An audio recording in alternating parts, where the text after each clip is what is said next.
Abuti, as I've been introduced, I am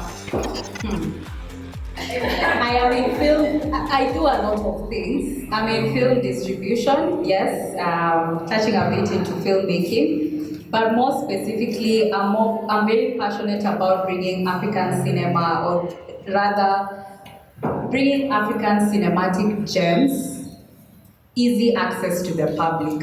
So, you know, the way people have this idea of African cinema, it's wrong. We have really beautiful cinema. Did you know there's an African movie that was shot, that was shot entirely on 16mm film in Technicolor? Yeah, if you're a film buff, you get what I mean. Think of the Wizard of Oz kind of color, texture, and saturation. All these are available on the African market, and that's what I'm trying to do. And what I'm doing is by creating a streaming platform. I'm currently in the prototyping phase. So in my prototyping phase, it's not exactly a streaming platform, but it's somewhat of a guide to show you where you can find these cinematic gems. And believe me, I have impeccable taste in cinema. I love Abbas Kiarostami. I am a follower of Osman Sembene. I stand for Abdirahman Sissako. So if you want to understand the words that I'm saying, please go check out Singano.stream and you can see some of the amazing cinema that comes out of Africa that is easy for you to access on the available streaming platforms and YouTube. And I have a very witty style of writing, so no spoilers right there, just something to whet your appetite and get you into the mood and the feel of African cinema. And that's me. I'm also in non-profit. I do produce theater shows as well. So I do a bit of everything, but my passion is to, you know, grant access to the African cinematic gems. The platform is Singano.stream, SINGANO.stream. Singano means stories in Kiluya, so that's the connection.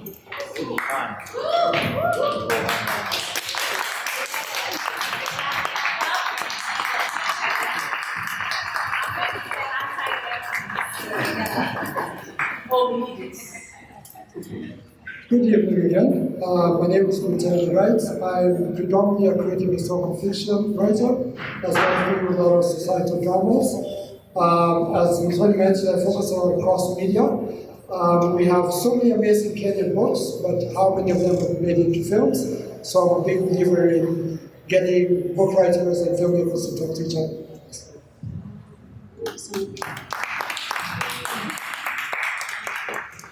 My name is Edwin Kairu. I'm an author, I'm a scriptwriter, I'm a music composer, and I'm a teacher. So, I'm usually more into fantasy, so fantasy related, African fantasy. So if you want to see what if there's an tribe that turns into lions, so that's a kind of stories that I write.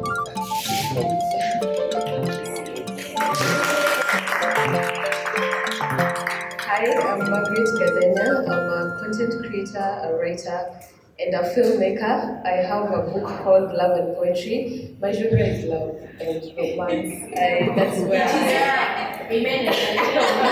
And I'm trying as much as possible to plow back love into our communities, our friendships, our relationships with our family, and also that kind of love. Yeah, we need it.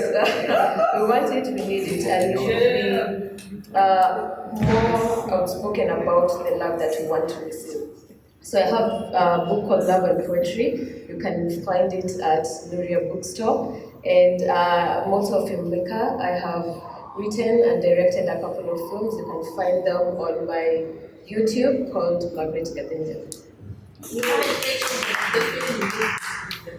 It's on the Oh yeah, we have a film, a very nice film. We actually made it this year. It took us 3 weeks. 3 weeks to write, shoot, edit, post-production, everything. It took us 3 weeks to do it. It took us around 15 hours to shoot. We shot in the rain. It's an amazing film. We shot it with Sandra. Sandra was the director. And please go and support us. The film is up on YouTube. It's called Anywhere But Here. And it's a very short film that talks about grief. Yes. Yes. Okay. Karibuni sana, and thank you all for the lovely panelists here. So there are a couple of questions I wanted to ask. So I'll start with Mutendei. So since you're a comic book writer and you also write novels, how do you see that translating in the future, especially when it comes to filmmaking?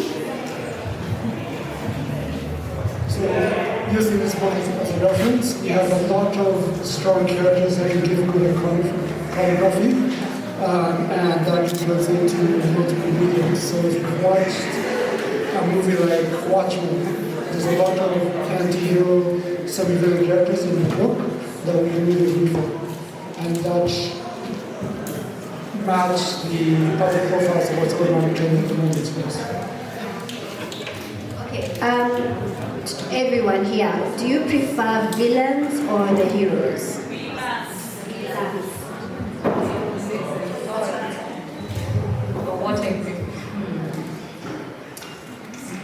Well, villains or heroes? I think that, yeah, the easy answer would be villain, but I think heroes, because heroes tend to have more complex journeys, and you can uncover the reasoning behind their actions, because heroes don't have to be perfect. So I think I like heroes better because it gives the creator a better chance, or rather a challenge, to depart from a certain formula of writing a hero and give them more depth and nuance and make them a lot more realistic than a one-dimensional character. Because if you're writing for an audience to translate or to relate to reality, they have to be real people. So I'm definitely going for heroes. In my case as a writer, I'm all about the villains. Villains in fiction show you what's wrong with the society, and they are symptomatic reactions to the ills of society. So, right off the top of my head, I would name people like Killmonger, this guy from The Usual Suspects, guys associate, not among those. It's so obvious Mutendei loves comics. For me, I don't have a preference, so long as the character, either the villain or the hero, makes things happen.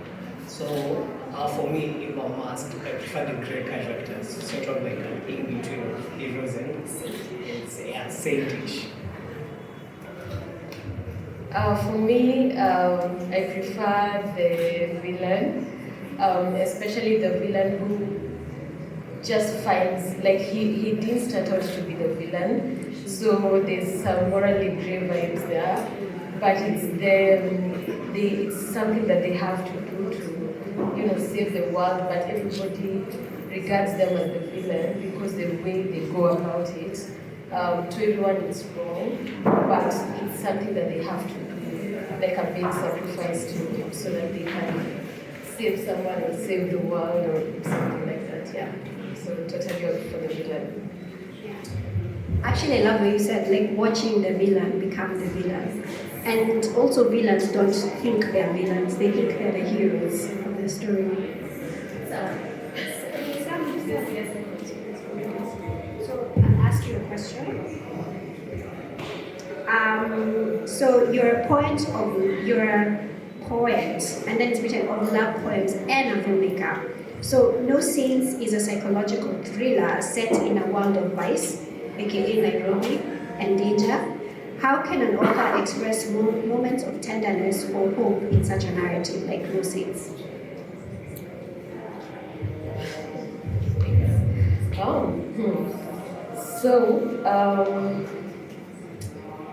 Moments of tenderness tend to stand out very much, especially when the world is very gray, very dark.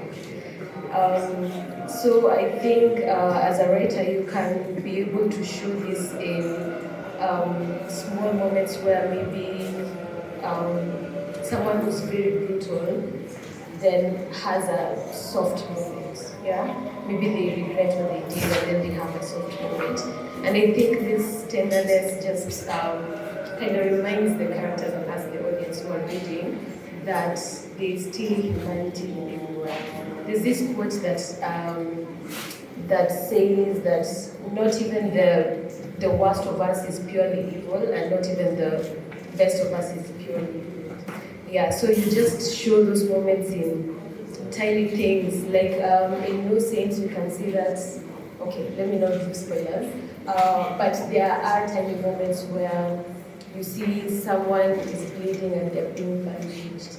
They're like small moments, but it kind of grounds you and reminds you that these are humans. You're reading about human beings and their experience in life, especially because this is something that's being centered in Nairobi. And it's very hard to disassociate when watching a movie or reading a book. But those tiny moments, like they anchor the characters to humanity and they remind you that this is actually real. It can be real. Let's go to Michelle, who is a distributor and a filmmaker. You can answer what a distributor means, because it's written film distributor.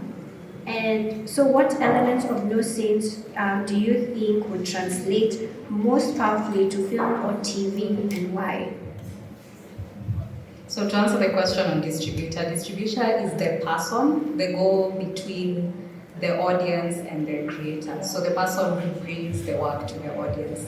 And please repeat the question. So which elements of No Saints translate really powerfully, either on TV or films, and why? Okay, so the question was posed, hero or villain? I think I prefer protagonist or antagonist, so that way there's no idea, there's not a fight between good and evil.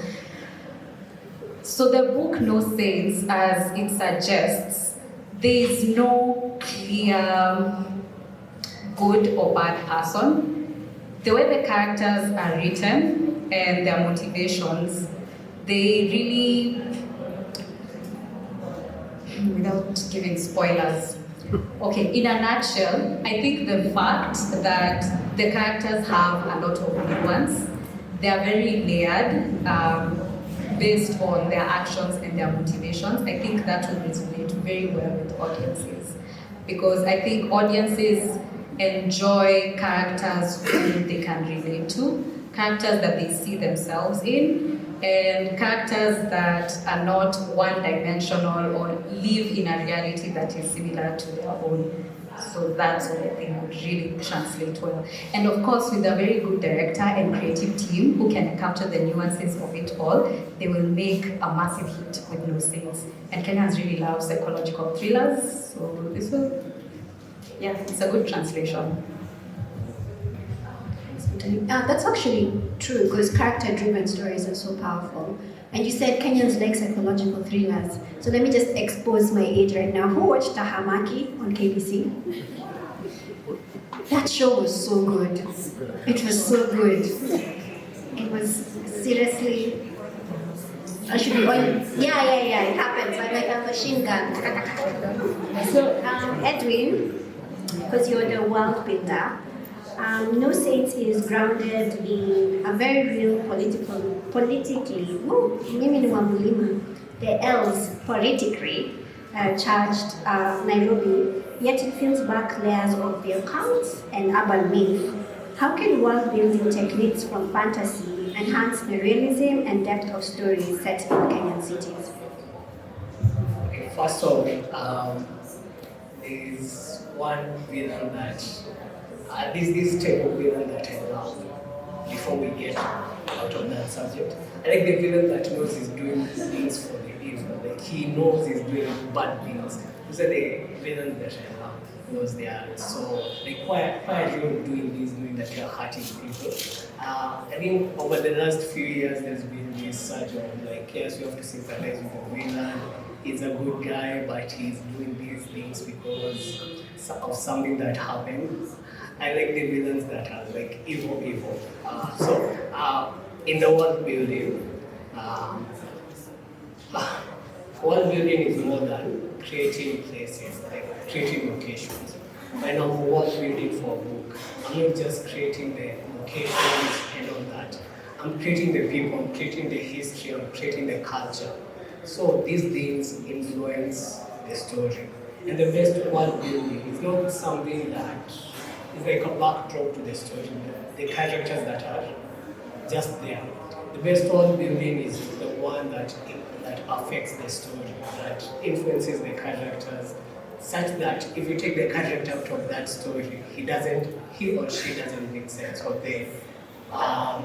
in no sense, a lot of the characters are actually affected by the environment. The world building is done so well to a point that Vincent is made partly by himself and partly by his environment. Actually, the reason the story starts is because of something he does, because he's part of an environment that pushes him. Because he's poor, he does something, and that kickstarts the story. So for me, world building has to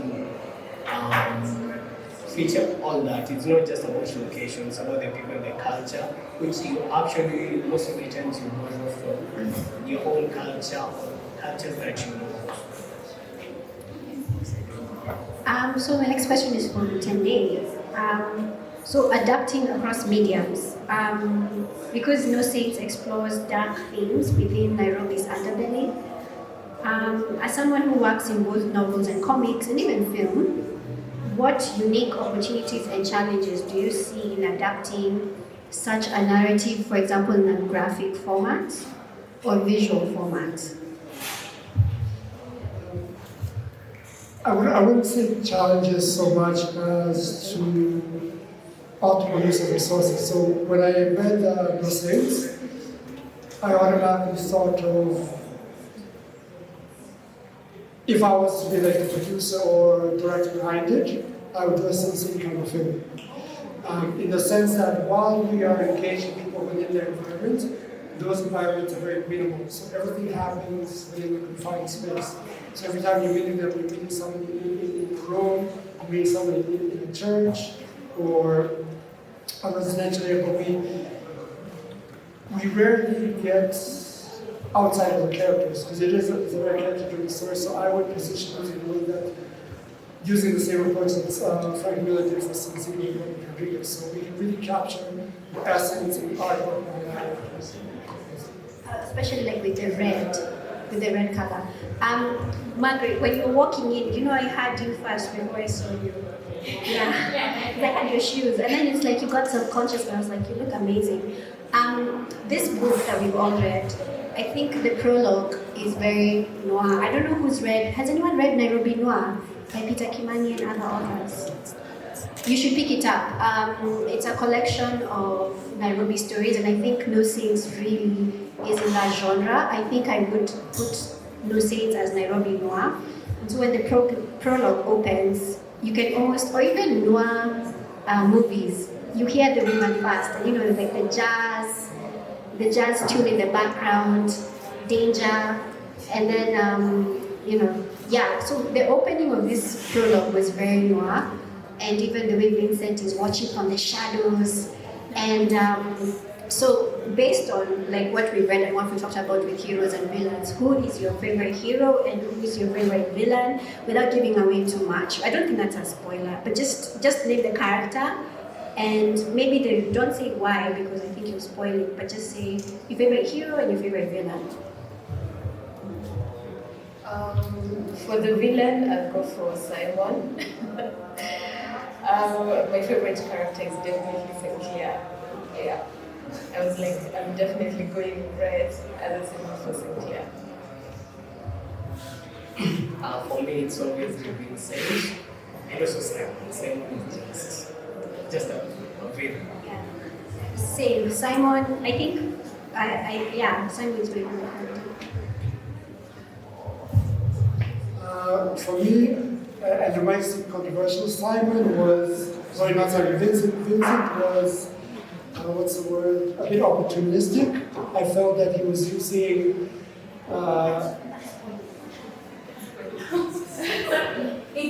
okay, he was trying to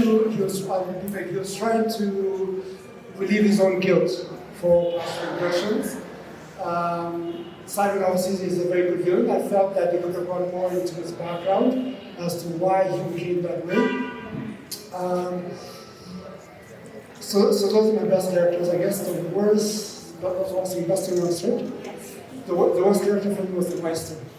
I think I went to mention that.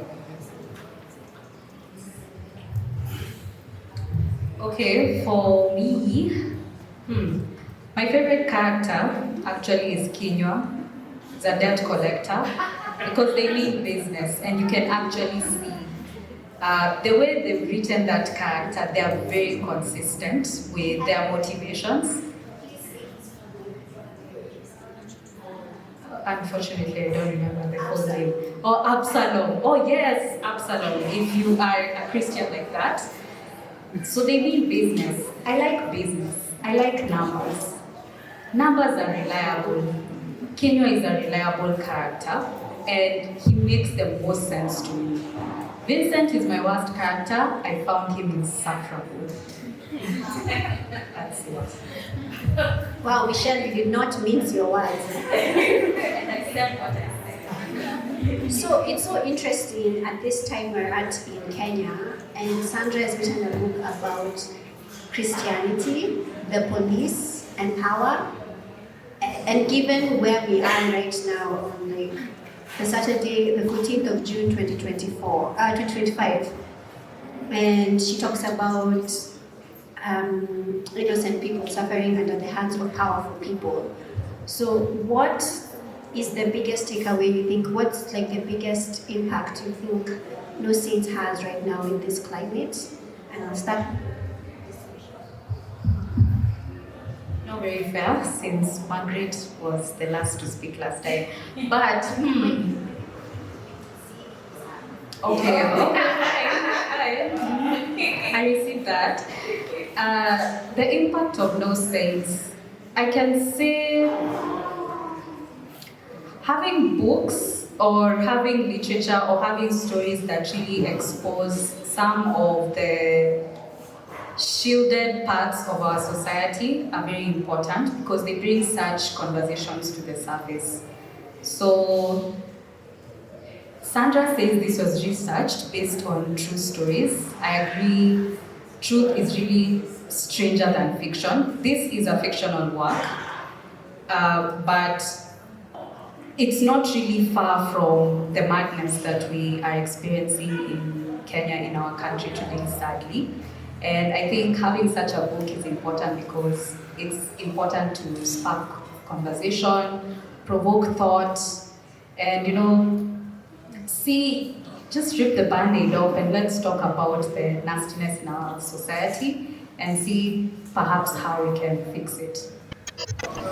So two things. The markets are about things that are transpiring right now. Mentioned the grips of the So one of the things that has really irked me about Kenyan film, and as soon as I read this book, I told Sandra really to the movie or to discuss that option, is Kenyan films are softballing their stories. We need narratives that get into what the public opinion is experiencing and really dissect it through the characters that are in the story. So ideally, any of these villains in the story can be juxtaposed on people within the public opinion correctly.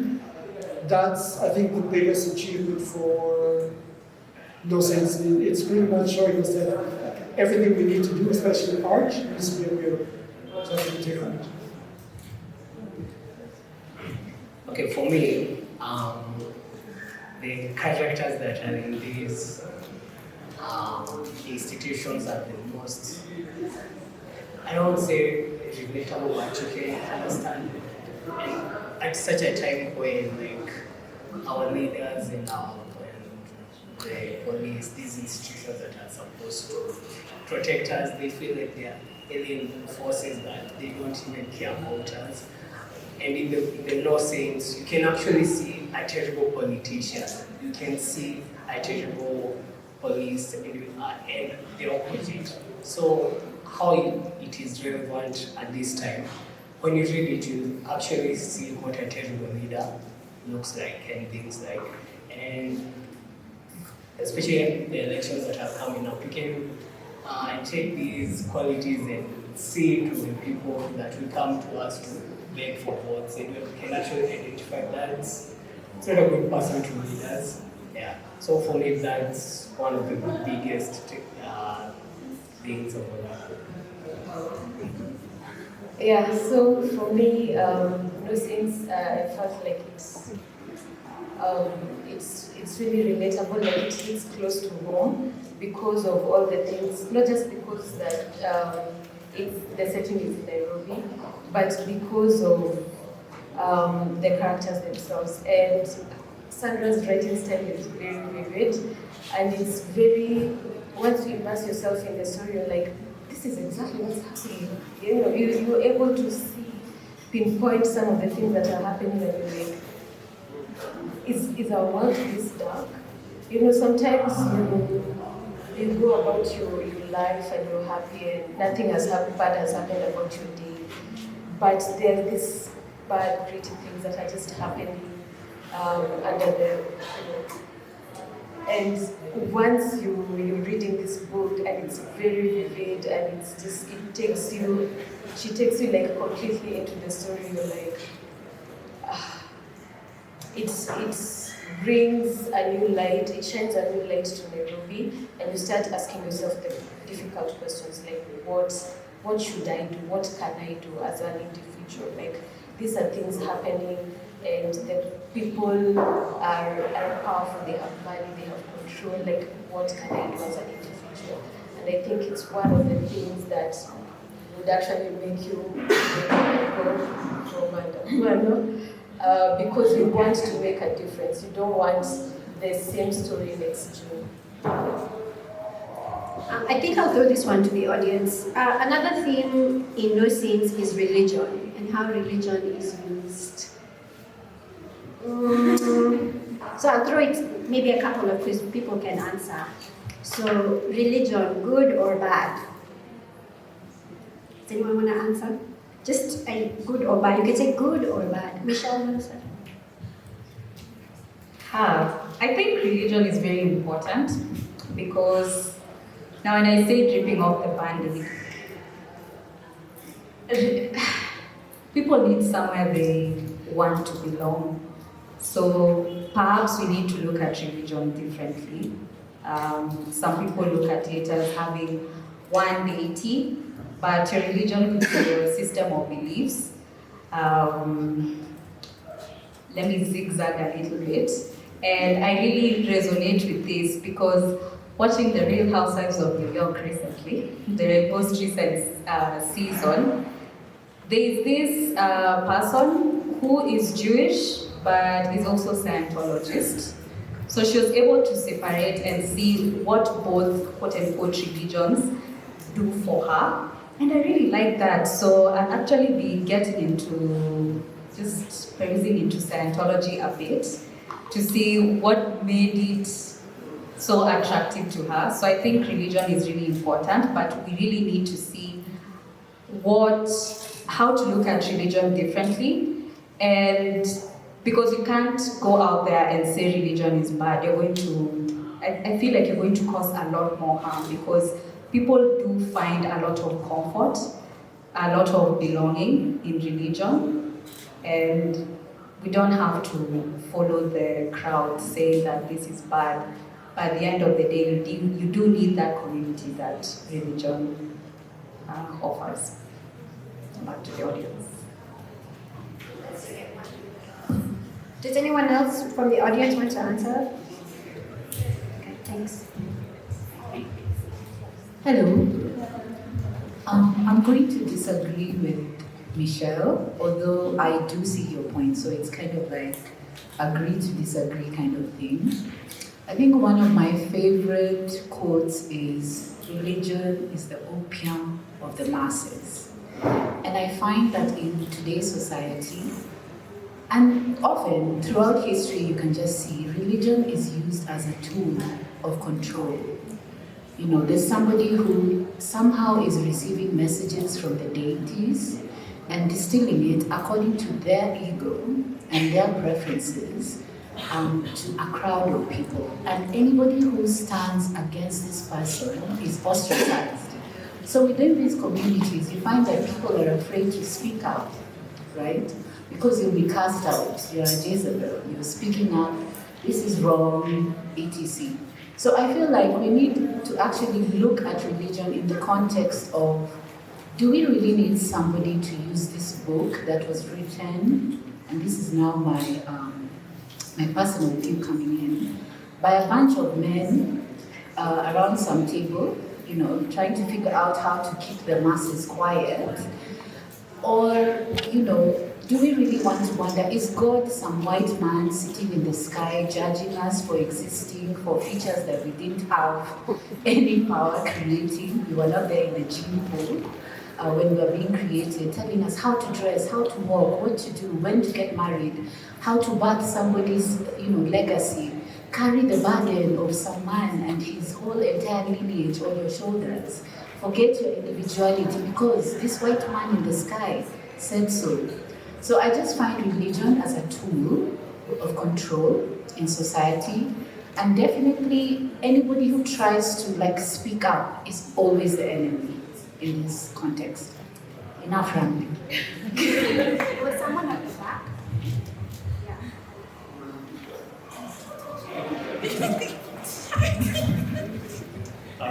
I'm going to address religion as per how it has been implemented. Most of our major religions were implemented as the final of a conquest exercise. So millions of people had to die for the remaining people to be converted to whatever religion they are pursuing at the moment. So in terms of utility, of course it is very important that the state uses religion to control people because it's some sort of psychological colonialism. But to the people, for people who had their own sense of community and then they were like told, you're not ever going to do this anymore. For example, there's a book on how the missionaries converted the Kikuyu. There was a period where it was illegal to go and pray to Ngai next to the tree, Mogomo tree, or pray facing Mount Kenya, or even any form of sacrifices. So when people are constrained like this, they'll of course the psyche will need an outlet at some point. So the point where people say religion is good is that religion also provides some form of community. There's a show called The Borgias, I'm not sure if I'm pronouncing it right. Talks about a dynasty of popes that was actually very criminal-minded. They're like a crime family. And one of those popes had his nephew and his niece painted as Jesus and Mary. So every time you see Jesus, the white Jesus, it's based on his nephew. See what Mary based on his niece. So one of the good things that No Saints does is it shows you the problems of dogma as being a psychological paradigm. Well, I can talk about this topic forever, but we're here to talk about No Saints. So when you read No Saints, the author, Sandra, really brings out religion. Yes, you do, with my worst character, Mr. Zumba. Anyway, it's important for writers to, because there is no easy answer to this question. So I think it's up to, like, I think it was you, Mutendei, said it's a mirror. So when you read this book, she presents a dogma, an ideology of a people who have been led by a charismatic leader. And I think that's all to make you make up your own mind. I think that's what good art should do. Make up your own mind. It's not whether we're saying or she's saying it's good or bad. It's up to you to see. She holds a mirror, and it's up to you to decide what it is or it shouldn't be for you. So I think that should end our panel. Unless anybody else wants to say something, you have maybe a last type of elevator pitch for No Saints for people to get it and read it. No, you can ask the audience if they don't mind spoilers. Oh, we start here again.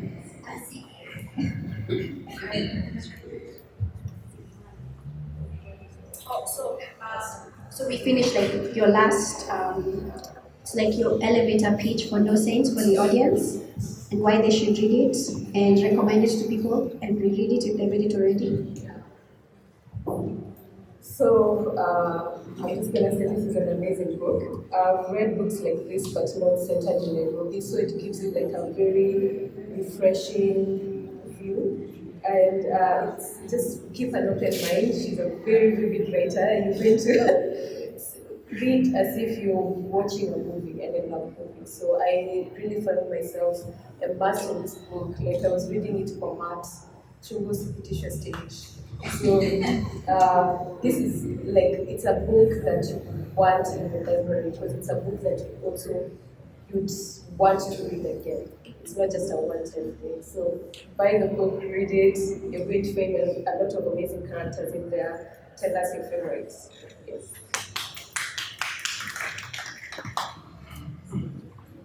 For me, it's all about the characters. The characters are well written that you feel like you know Kate. You feel like you know Saint Fair before she reveals herself to be Clara. Okay.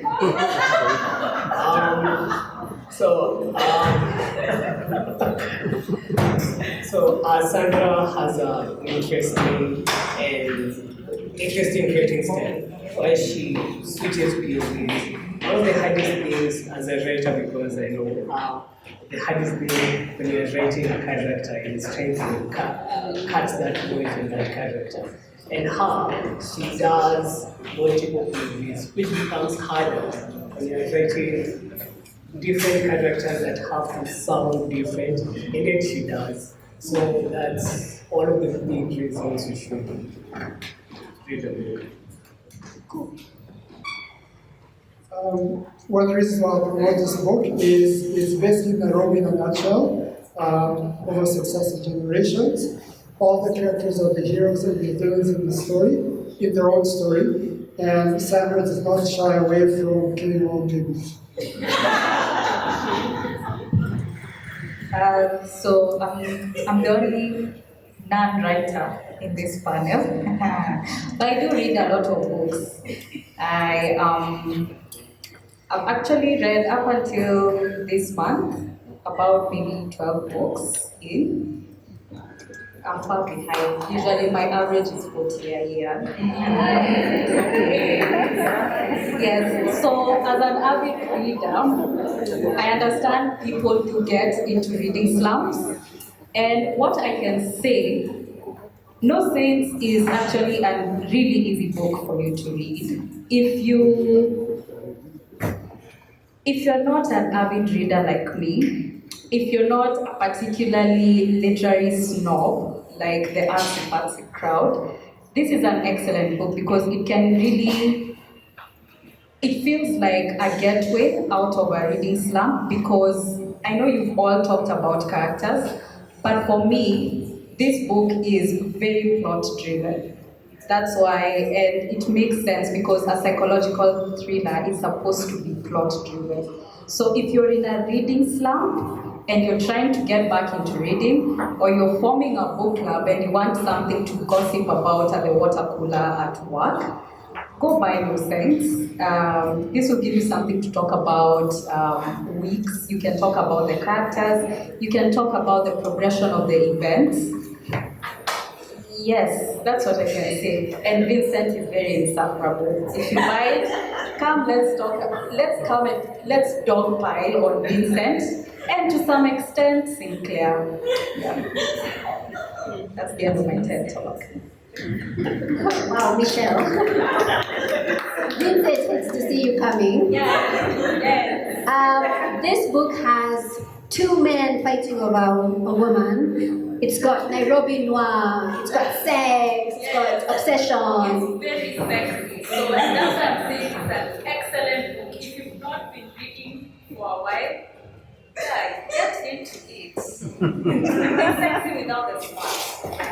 Yes. Intelligent sex. Yes. Michelle, you kind of cut into my elevator pitch. It's okay. No, anyway, it's got it's got that noir quality.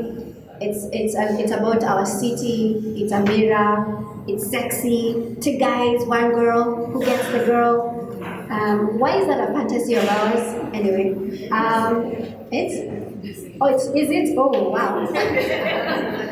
Image exposed. Anyway, it's a really, really good book.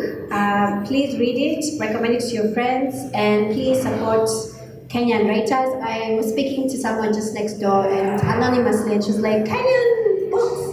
I'm like, we're trying. So please, just keep trying. I know it's not the best, but we have to start from somewhere. Even Hemingway wasn't Hemingway overnight. So thank you so much for everyone on the panel. Please give them a round of applause. I am Muthoni Maina. I am also a writer. I've written The Leaves of May and now just finished my children's book called Mara the Marabustok, which took me 8 years to finish. But I'm really proud of it, and I'm happy to be here among such amazing creatives. And thank you so much also for coming. This is a Saturday evening, and you all look lovely. The theme is theming. The theme is theming, ladies and gents. So thank you. So I think we'll just finish off by saying, when I say stream, you say Singano. When I say stream, Singano. Stream, Singano. Musome? No say. Musome? Thank you.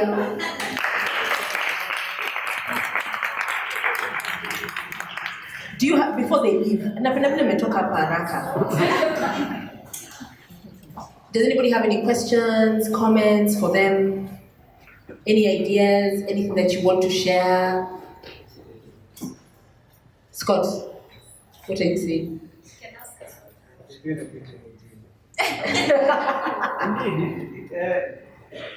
First of all, having African-inspired content nowadays is kind of not people's thing. Like, people want to watch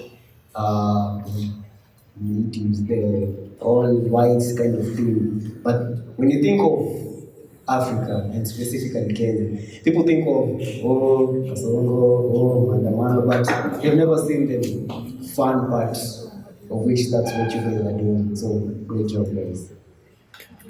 I will second that, Margaret, in fact, the fact that you're writing love poetry. Anecdotally, what happened was at some point in the past, when something called PEN Kenya was being set up, which was the sort of the organization for poets in Kenya. It was 2000, 2001, 2002.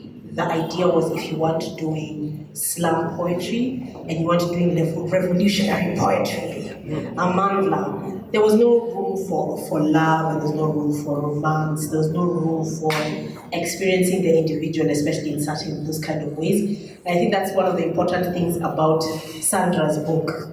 Let me ask you, I have a bet with some people here. I believe that Sandra's book, No Saints, would work as like a 4-part miniseries. Like 50 minutes. Yeah, I don't think it would be a film. It would be an amazing 4-part miniseries. You know? Producers in the house, yeah, it would make a really good slow starting, and then suddenly it comes quickly, and then you start asking why you're being taken. The producers in the room, yeah, this is a beautiful book for that kind of thing. Yeah? This one, yeah, I can see them. and they're being pointed. There's another one I've seen sat at the corner. The two of them sit next to each other, stop pointing at each other. I don't know if anybody else has anything they want to say. This one here.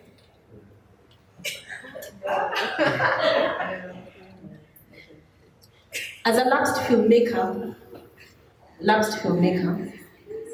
I will say that one of the things that has been missing through the years is our own stories made from actual books that have been written by authors.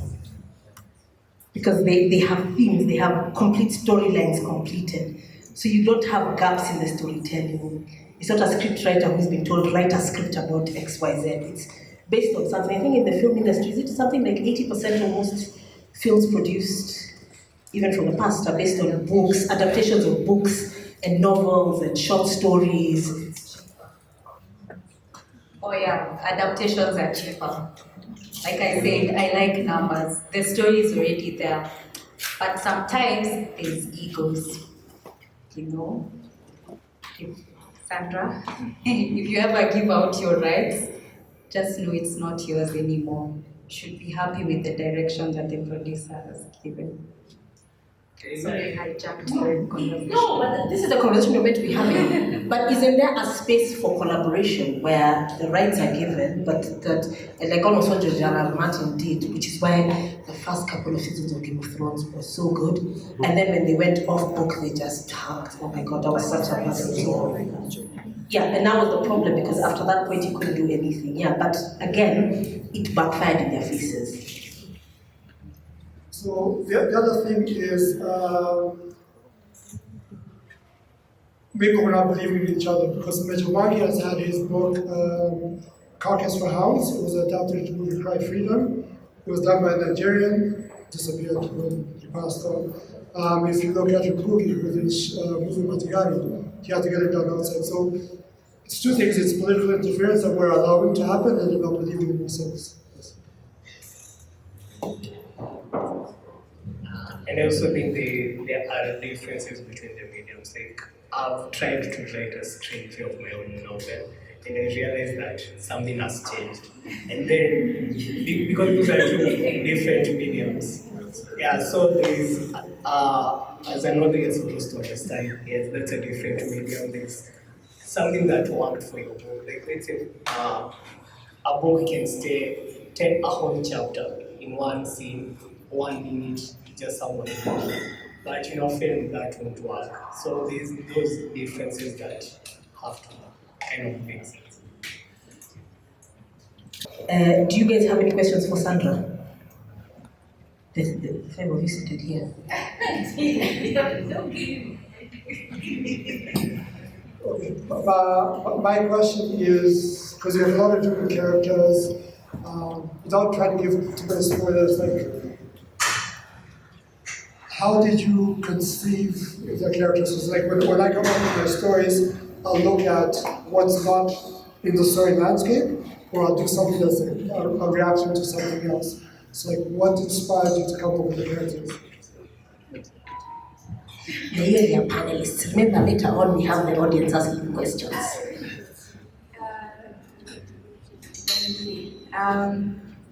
What normally happens, I think I'll focus on the writing style here. So I have like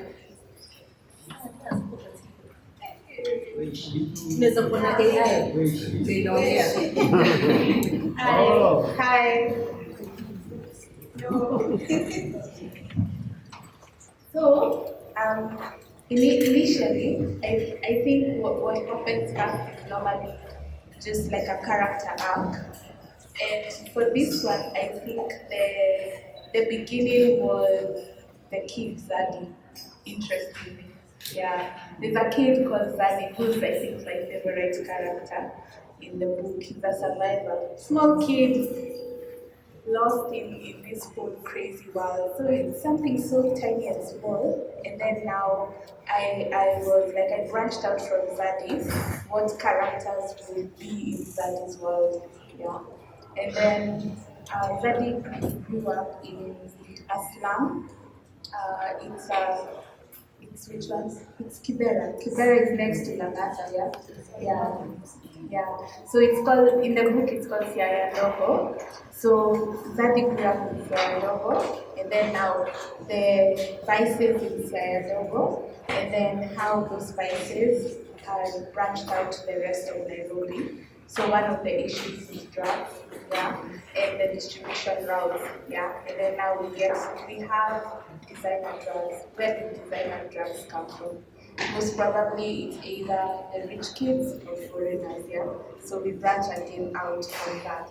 So I'd say what hits me first is a character and that character's arc, and then the world building around that character, and then from that world building, I step out the other arcs from that main arc, and then now I build the characters in that wider arc, and the world by the building. So now we have the contrast between Siaya Ndogo and like the current and the whatnot. It was very intentional to give the slums pseudonyms, but let the rich folk keep their names. So Roslyn, the name Roslyn.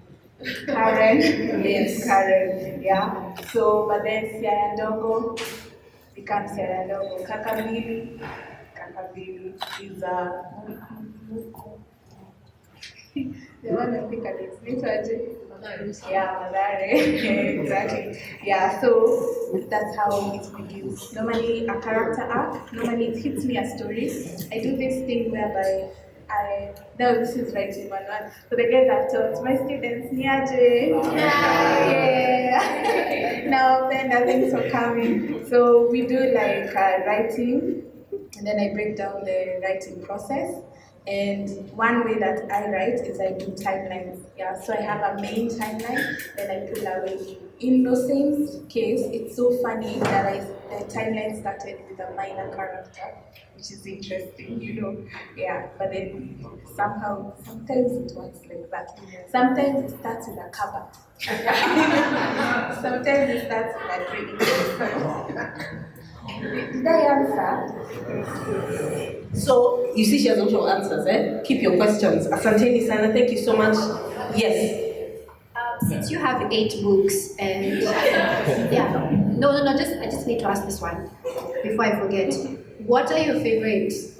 Who has been your favorite protagonist for all the books you've written, and who's been your favorite antagonist? Dun dun dun dun. Dun, dun, dun, dun.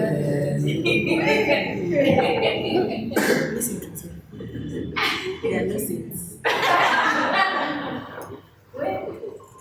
That's a hard one. It's like asking me, my students are in the room, and there are some who are younger, the guys who are playing, you know, when your student asks you who's your favorite, you can never answer that question. I'd say, any more. Okay, Who do you say first? Wow. The day you know she's whispering, I'd say Amir. That's not supposed to be a lot. By the way, So my first ever paperback was Amir, and Amir tulikufa na hiyo kitabu. We printed the first copy, and then page 1 had errors. And Amir, first of all, for those who read Amir, there are people here in the group who read Amir back in the day when it was 99 pages. It was a 99-page book. It was so small and it was so precious because it was my first book. But the number of errors. Now, what in Nairobi, I bless you guys. So I'd say Amir. And in terms of villains, the one you like is which one? Of course, from Ophelia. Yeah. Memories. You should be happy we didn't ask you to play Shagman Kill. I've given you an idea for the session. Okay, now, because I'm sure you're tired of hearing my voice, asanteni sana, we have something